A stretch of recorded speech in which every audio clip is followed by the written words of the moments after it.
first of all, I'm going to address a question that Joe brought up, which is where did the tarot come from and has it changed over time?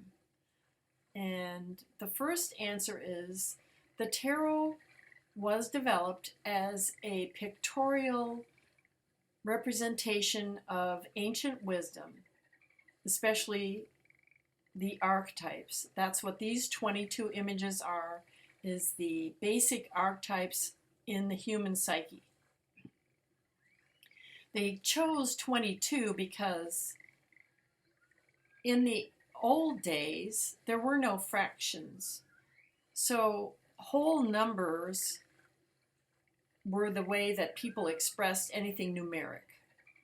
And a circle with a radius of 7 has a circumference of 22. And a circle was in the ancient terms, and 7 is a very important number in ancient symbolism.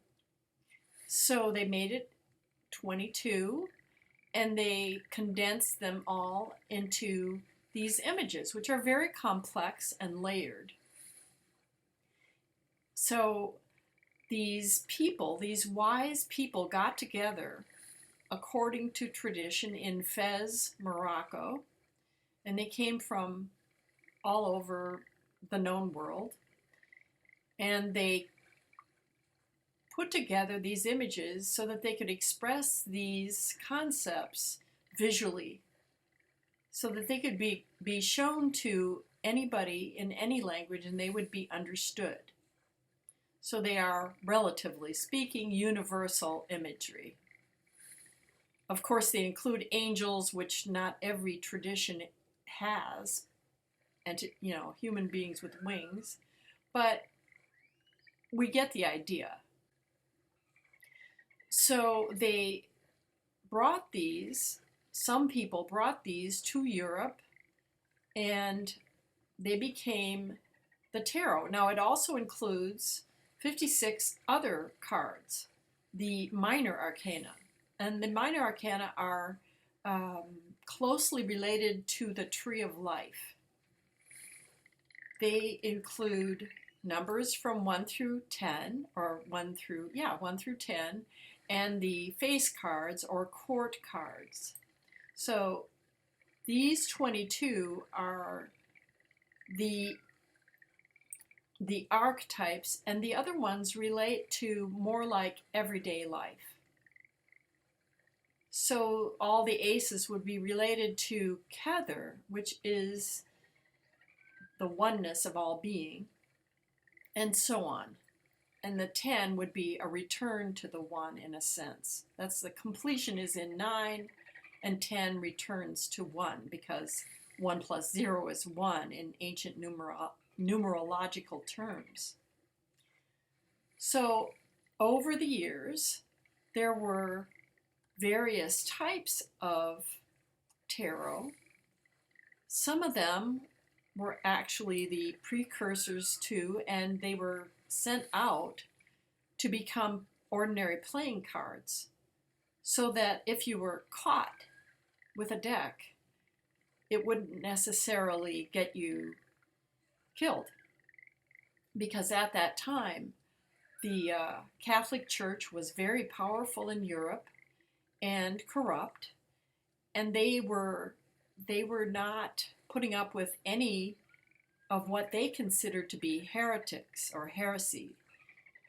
So these ancient concepts had been sort of cut out of Christianity by the Catholic Church in 400 AD when they had the Nicene Council. So this pictorial representation and the major arcana were taken out of the playing cards because they so clearly show concepts that not all Catholicism agreed with. So that is the history. And yes, there have been many transmutations, many types of tarot decks developed. There's a round deck, there's a a woman's deck. There's an African deck, a Native American deck. There's a Zen deck. There are many, many types. This is one, and this was developed by Paul Foster Case with his artist Jesse Burns Park to develop these particular images, which incorporated some of the imagery that was hidden from public view. The esoteric tarot deck. So this came into being in 1922 approximately when he founded BOTA, because they were told by Master R. Saint Germain, who is an ascended adept, one of the ascended adepts, and they were told that now is the time when many more souls are coming into incarnation from then till now and probably forward from here. Many more souls are incarnating on this planet who are ready for this kind of impact, the impact of these concepts. Before that time, these secrets, and that's what these hidden concepts, the occult, were only available to a very few people who sought them out diligently, spent probably fortunes going to various places and seeking out masters. These people would go there, and you had to be wealthy to do that. An ordinary person, say a blacksmith in your town, would not be able to access this information because it was just for the very few. And some people lost their lives in the pursuit of this knowledge, this wisdom. Okay, so now I'll begin my regular talk. Hi, my name is Enjah Mysterio. I've been studying tarot and Kabbalah, astrology, mental healing, and spiritual alchemy for over 45 years. My core beliefs are these. The universe is composed of mental energy. All humanity is one being. Everything in the universe is inside each of us. Because we reflect the one will of the universe, we share in that will. We reincarnate repeatedly to learn and grow as spiritual beings. Once we reach a certain level of understanding, we are able to work for the good of humanity, and each incarnation is a further unfoldment of that work. This tarot tableau and deck are from Builders of the Adytum, BOTA. I studied the BOTA lessons for 15 years. That's one lesson per week for all those years. And of course, I didn't learn every single tiny bit of it very deeply. As anyone would, I was able to take in some of it, and some of it I was not able to absorb at the time. You can go to bota.org for more information about becoming a member and receiving the lessons. These talks highlight aspects of the symbolism of the tarot. Attending these talks will give you methods to use the tarot in your own spiritual work, but no one else can do that work for you. If you are looking for a personal advisor or instruction on fortune telling, please look elsewhere. This instruction is for meditation and spiritual unfoldment only. Meditating on and working with the tarot on a daily basis will bring you much more than I can ever tell you, including insights that apply directly to you and your life. You can use whatever tarot deck you prefer, as long as working with it leaves you feeling uplifted. The BOTA deck I am using is printed in black and white, and the student colors his or her own deck, which personalizes it quite a lot. You would also change the skin tone to match your own, whether it's lighter or darker. This was colored for a study group, so it is sort of a medium skin tone. Today we will be discussing the 5th stage of spiritual unfoldment, regeneration. The 3 keys are Key 5, the Hierophant,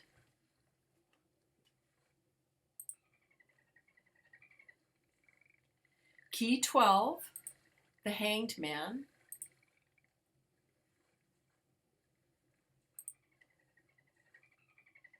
and Key 19,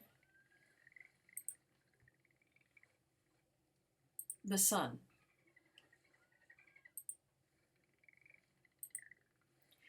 The dictionary defines regeneration as the renewal, regrowth, or restoration of a body or bodily part, tissue, or substance, or spiritual renewal or revival.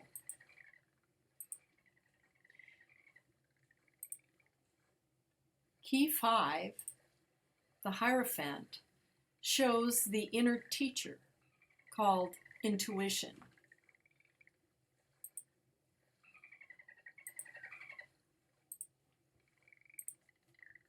Key 12, the Hanged Man, symbolizes the law of reversal.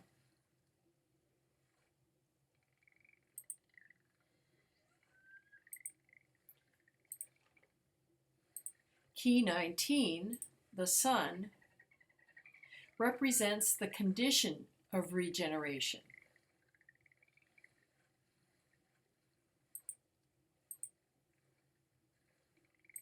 Go back to the beginning. Key 5, the Hierophant. The astrological association is the sign Taurus. The power of consciousness is intuition. The key word is inner hearing. In the body, it is associated with the ears, the throat, and the lower jaw.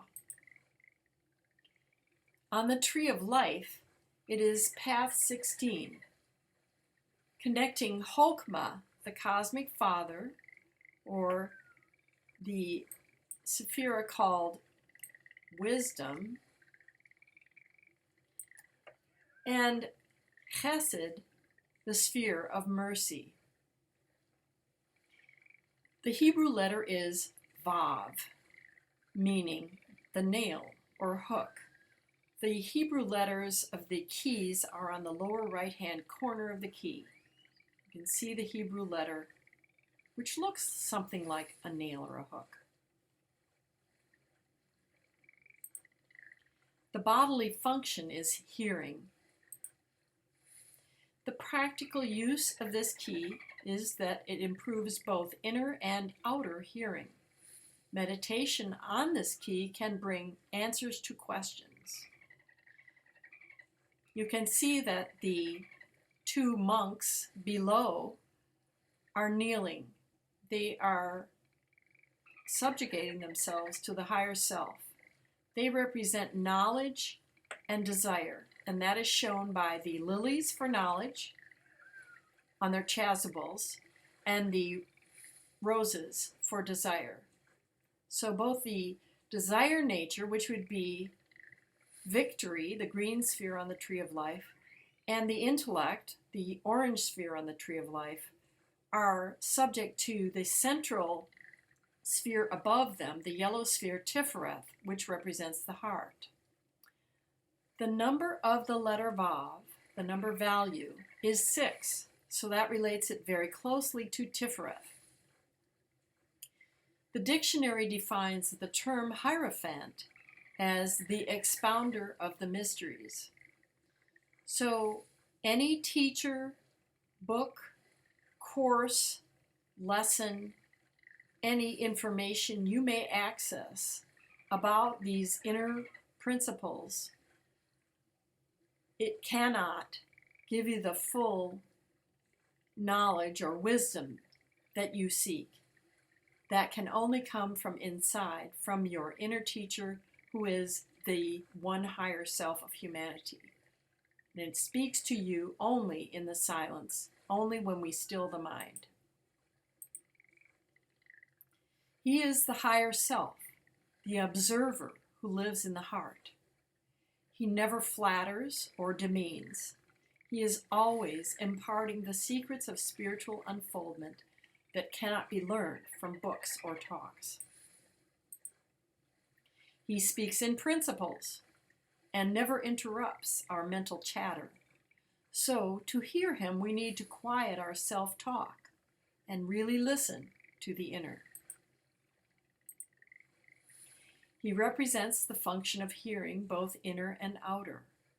We must be grounded in true reason before intuition is consulted for any question. If the answer you receive from intuition contradicts reason, if it's unreasonable or silly, it's not from the higher self. Key 12, the Hanged Man. The astrological association is the planet Neptune. The law of consciousness it represents is reversal. The key word is surrender. The alchemical association is the element water. In the etheric body, this represents the higher aspects of both the throat chakra and the brow chakra. On the Tree of Life, this is path 23, connecting Gabura and Hod, the cosmic will and the intellect. Gabura is the red sphere, which is labeled severity, and Hod is the orange sphere below it, labeled splendor.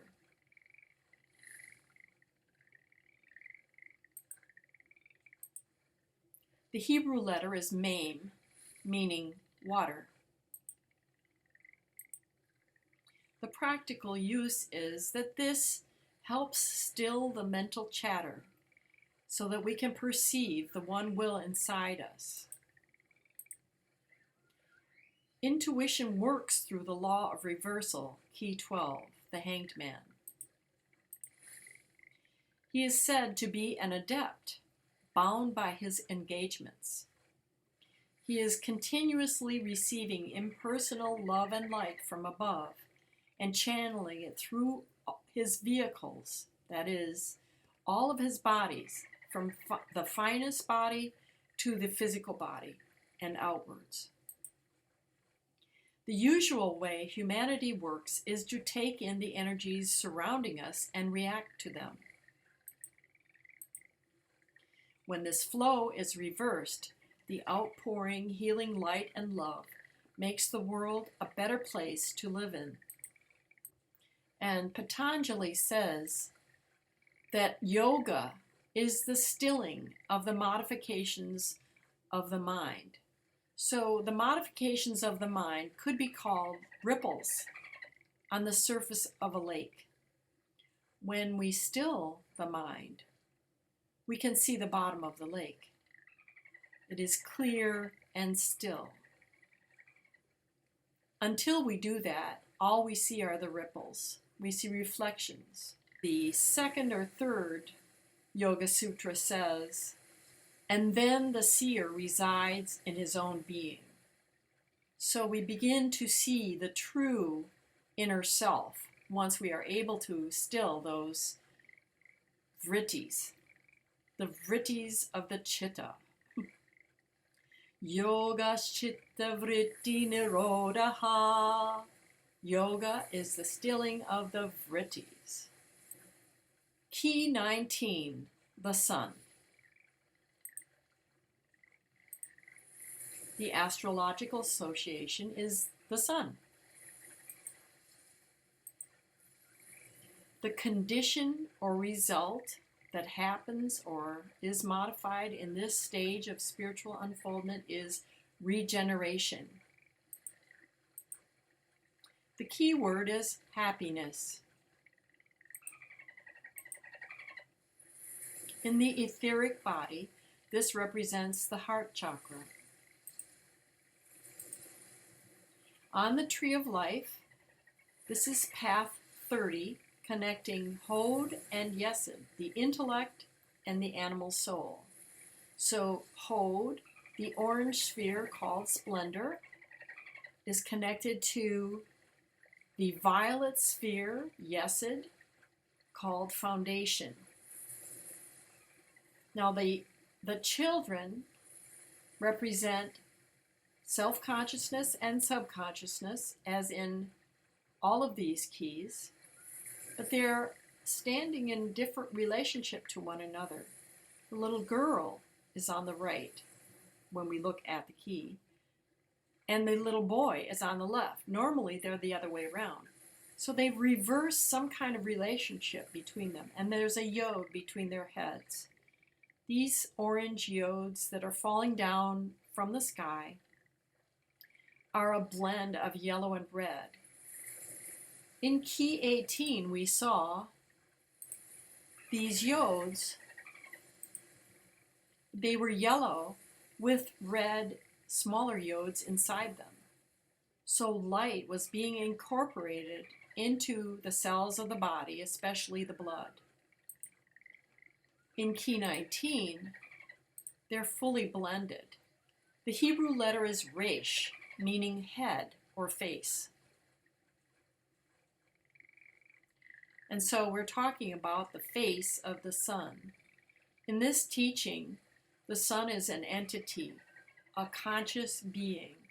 The outer sun, the physical sun, is what we see with our physical eyes, but that is not the full representation of what this being is. This is an entity that we can relate to. It is the higher self of our solar system. The practical use of this key is that it brings cheer to the emotions, and it helps regenerate the body and mind.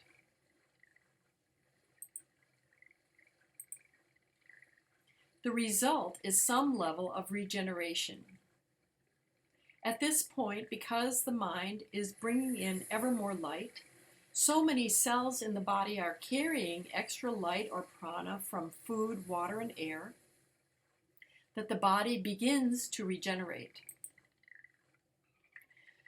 Self-consciousness and subconsciousness are both shown as children, dancing in the light of the sun of the higher self. So both the self-conscious and the subconscious mind become as little children, as it says in the New Testament. Unless ye become as little children, ye can in no wise enter the kingdom of heaven. And Jesus, another ascended adept, also said, the kingdom of heaven is within. So we're not going anywhere. We're going within ourselves. Upward and inward are the same in this teaching.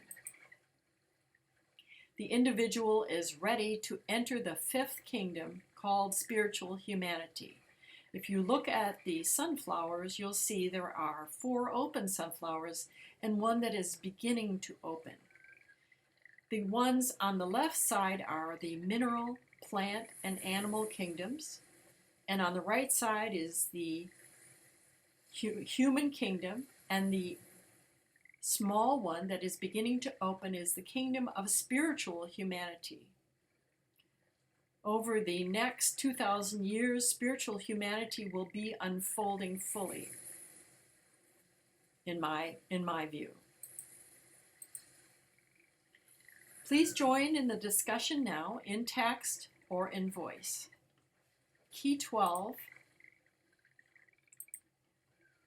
looks very much like a baby in a womb. the twisted cord could very easily be construed as an umbilical cord. And a lot of spiritual wisdom, especially the hidden wisdom, refers to the body. So then key 21 is also the image of a figure enclosed by an oval. And I don't know why this comes to me or came to me when I gave that talk, but this also looks like a baby, but a very active one, a baby in a womb, the womb of the world. So it's very interesting to me. Plus, whenever I look at key 21, which is closely related to key 12 because 2 plus 1 or 1 plus 2 is 3, we relate back to the mother. But also, if you look at those, we are the baby. Yes, we're the baby. This is not the final stage. As you see, it's the 5th stage of spiritual unfoldment, and there are 7 stages. So there's a further development beyond entering the 5th kingdom. This in the orders that are referred to by the Rosicrucians, this would be called Lesser Adept. In the Golden Dawn, this would be the grade of Lesser Adept.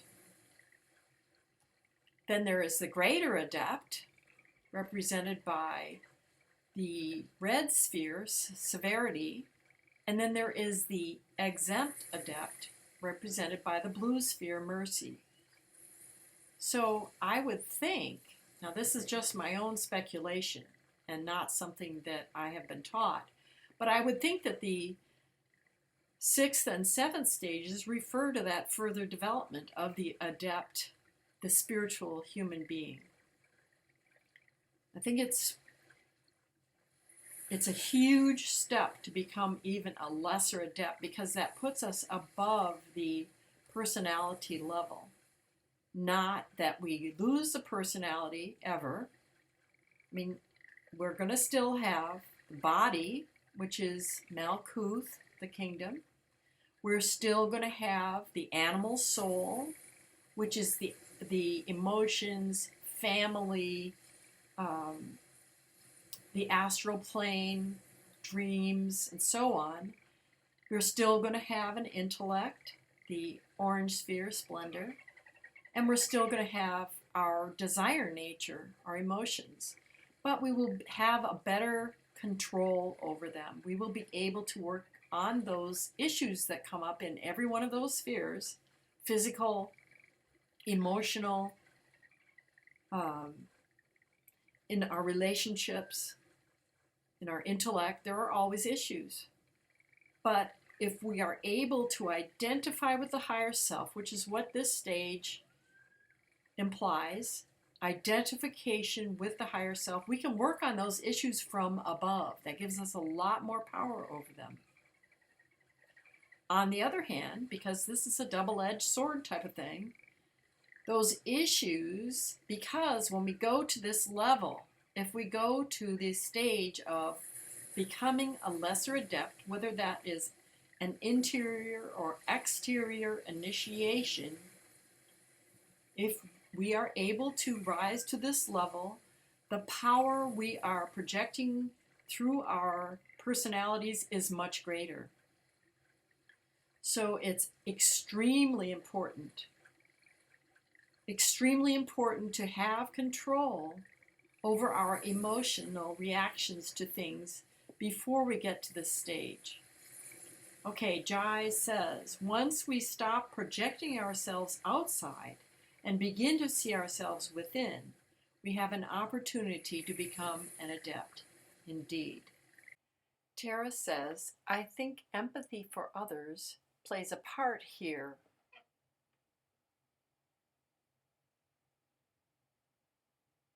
In this evolving. Empathy for others is a basic requirement. We must see she says also, we must see our connections to each other. Yes, the very basic requirement is, well, there are two things. One, we can only work on ourselves.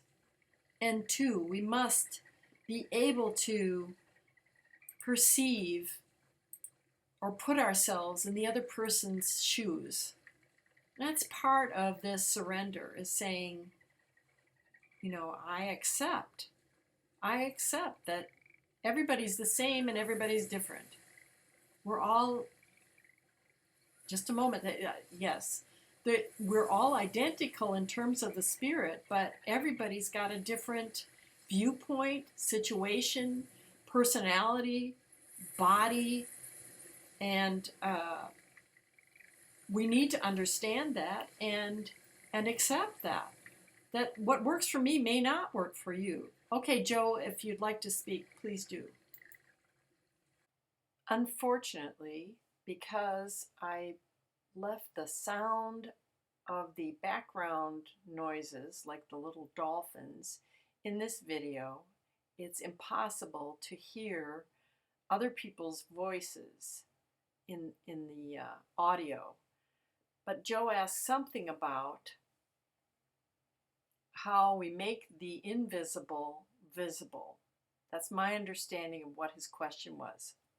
But it's lost forever. From Manly P. Hall, that says, as we develop spiritually, we begin to perceive things that were invisible to us previously.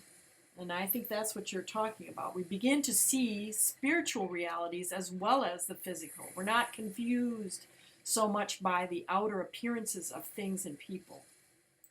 And that's one of the things that this key, key 12, the Hanged Man, shows, is that you see he's hanging upside down, yes. His head is surrounded by a halo, which usually indicates adeptship. And his eyes are right at the level of the ground. Below him, we are told, is a stream of water. So it's the subconsciousness flowing through the physical. So he is able to see beneath the appearances. When we talked about key 15, we saw that what we needed to do was to see through appearances, because our eyes can deceive us. When we look at the surfaces of people, things, and events, we see terrible, confusing, limiting, problematic events and things. We're bound by our own passions to a limited view of reality. So in key 12, we're bound in a different way. We're bound to a scaffolding that is actually the letter Tav. The letter Tav refers again to key 21, the world. And Tav is the end point, cosmic consciousness. So he is bound by cosmic consciousness, and he's reversed. His both eyes are open, which is very interesting, because in a lot of these keys, the wise person with the white hair shows only the left eye. But in this case, both his eyes are open, but he sees through appearances. And you can see the way his hair is hanging down. If you turn this upside down, it would look like it was reaching up to the crown chakra. And white hair in that pointed way, and the left eye is the eye of wisdom. It's the single eye. It refers to the inner eye, Jaya. You're absolutely right. So his both eyes are open. In other words, he sees the physical world. Those are the two eyes of physical vision. But he also has that third eye open, so that he can see beneath the appearances. He sees duality and unity, yes. On the other hand, he's very stilled. He has stilled the modifications of the mind, as Patanjali tells us one does in yoga. So this is not the active, this is not the seedless samadhi. This is the first, it does. It forms a bridge, it forms a door. There are lots of things we could see here. And there are 12 branches that are lopped off. So that refers to the 12 astrological signs and the 12 parts of the body that the astrological signs refer to. There's just a lot to it. All these keys have so much in them, it's just really hard to bring it all out in one talk. They do, Cullen, they form the letter Tav, which refers to key 21, the world. And you can see the Tav in the lower right-hand corner of the key. So they shape this purposely to refer to Tav. In key 21, the number is 2-1. And in this system, we add from right to left in accordance with Hebrew writing. So it's the function of self-consciousness, 1, through subconsciousness. And subconsciousness forms everything we experience. From the body outwards, the entire universe is formed of subconsciousness. So it is the water that is referred to in key 12 is the physical world. But we're functioning as a self-conscious being in the seedless samadhi. In the first stage of samadhi, we are functioning in the subconsciousness too, through self-consciousness. So we are bringing those subconscious awarenesses to our self-conscious awareness.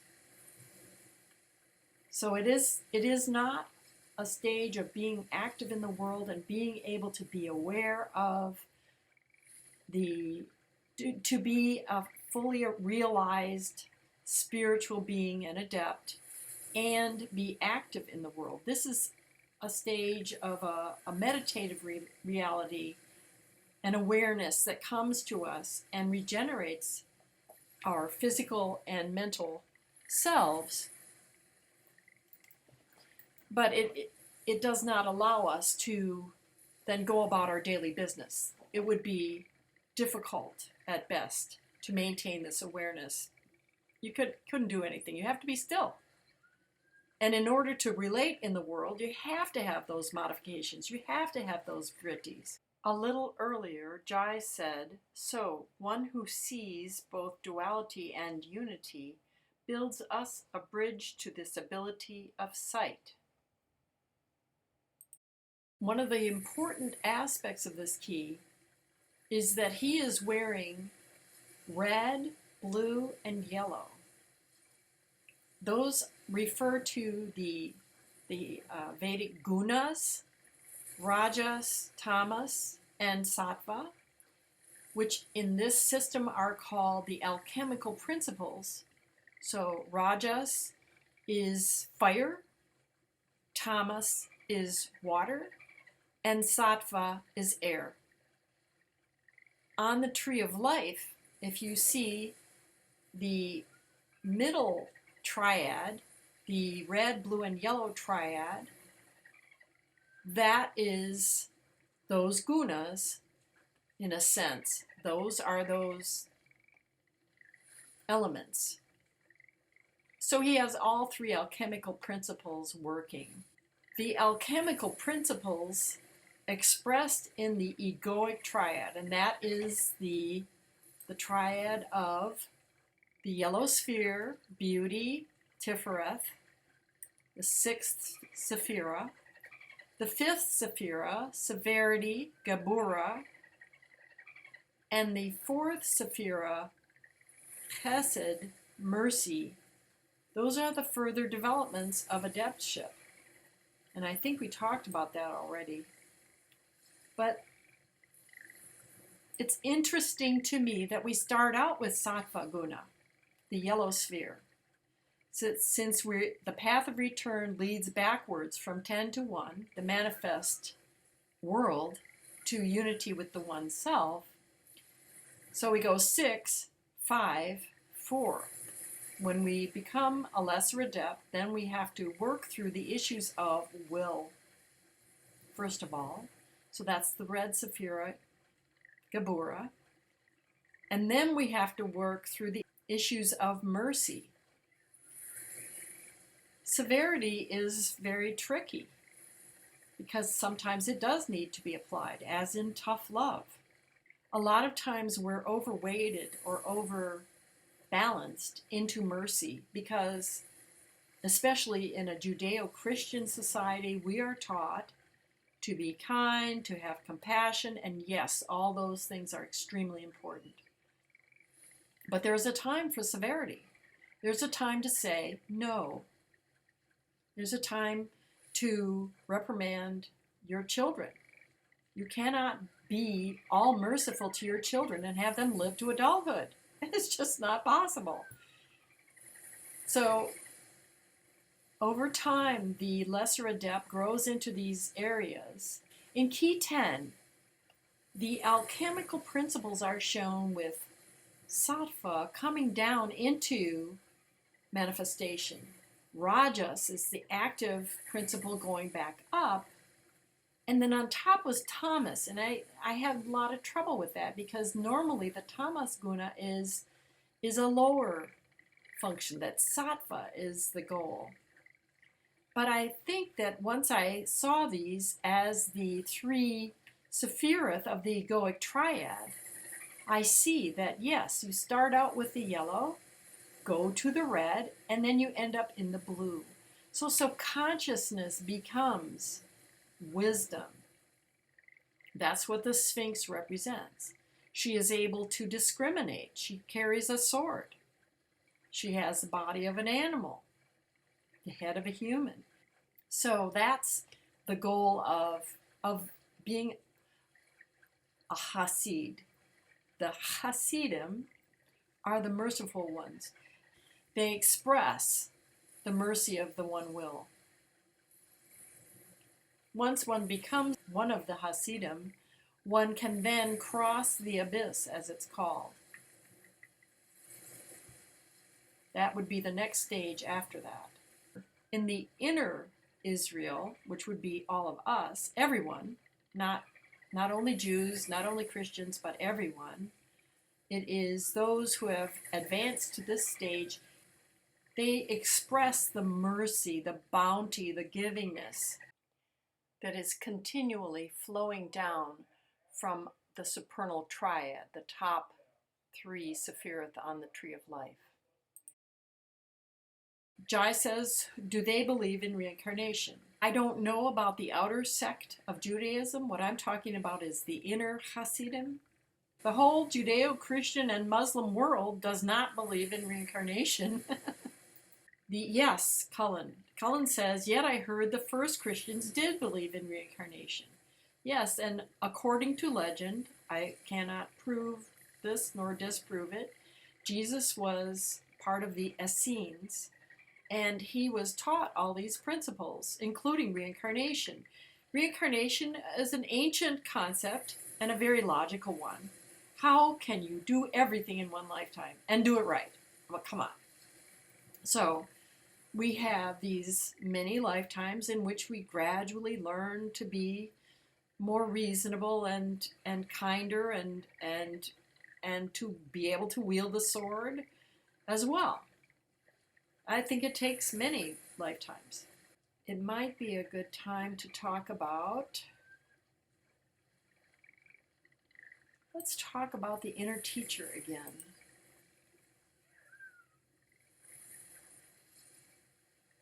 Because this is the power of consciousness that brings about this condition of regeneration, of entering the 5th kingdom. What do you see when you look at this key?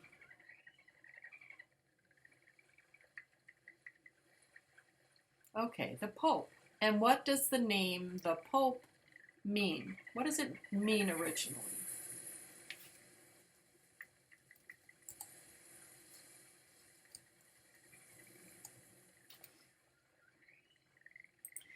Well, it actually originally means the Father,